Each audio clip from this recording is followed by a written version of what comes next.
sometimes at the end of the month after I get my paycheck. I wonder where all my money has gone, because I have so many expenses that literally rugby tackle all of my finances, so I rarely get to see them, or have a month where I can spend like a millionaire. If this sounds familiar, this is the right video to understand how to manage your money like the top 1%. Think of the 1% as your CEO, board of directors, or successful entrepreneurs. They are your competition, not your colleagues. The first step is for every daily, weekly, or monthly paycheck that comes to you.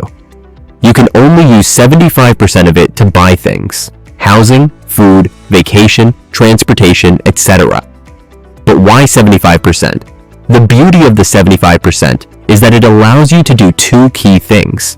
One, it forces you to look at the economic alternative or cheaper alternative, which can shift your focus on brands, to quality, and what do I actually need?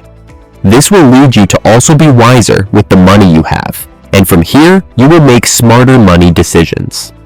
For example, should I go to Marks & Spencer's or Aldi for groceries?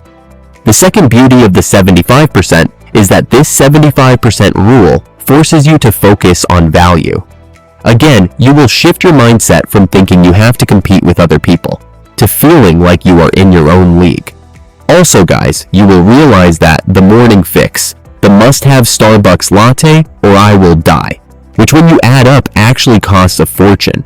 You are now happy to replace that Starbucks coffee with a coffee maker you bought online with all the ingredients, which saves you thousands. Or even better, you just buy coffee beans and make coffee yourself at home with hot water. Now, just a disclaimer, and to be honest, I purposely said this after I made the coffee point, because people are so quick to say, you can't say that, it's just coffee. Or, what if I just want my morning coffee? If you want to buy coffee, by all means go ahead. That is fine. I am not stopping you. And if you get value from buying the coffee, for example, you feel more confident to network with the coffee in your hand. Or you feel more energized and productive after having the coffee. Then the value of the coffee surpasses the price you pay. And that is when it is more beneficial to continue your routine of buying a coffee than replacing that morning coffee. So to summarize, you have to think, how much value does this coffee bring me? The second step is, out of the 100% of your income, if you use 75% out of the 100% to buy things. Now, you use 10 out of the 100% to save.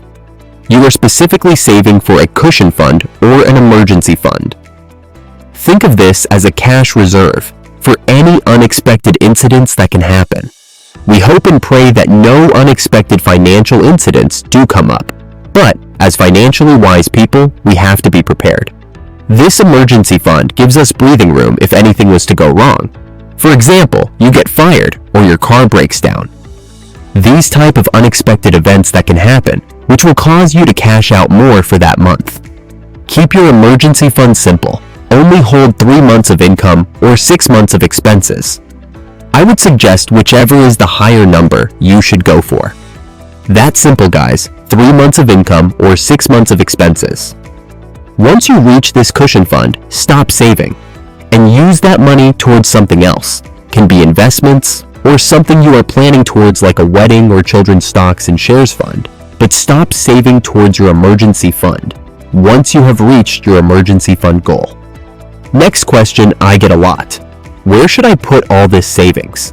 I would say, consider a high-yield savings account or stocks and shares ISA. Definitely do research before you commit to any of these options and speak to a financial advisor first. The last 15% out of 100% of your paycheck is to invest 15%. This one is crucial. Real wealth is built by owning assets. So here we want to create as many tax-efficient ways of investing. After reading Rich Dad, Poor Dad, I realized you can be absolutely broke, but still have an ultra-high paying job. You need investments and assets. The types of investments you decide is completely discretional. Based on your circumstances and research, you can come to the conclusion of which investment vehicle is the best for you. This could be a rental property, a business, a retirement account, or an index fund. This is just a list of a few investment vehicles, so please do research on the many more. Heads up, each of these investments also offer tax incentives, so you can benefit further financially thanks to this. Have you ever wondered how the rich stay rich, or where they put their money, or if they know something that we don't know? Well, click here to see my video on how rich people hide their money.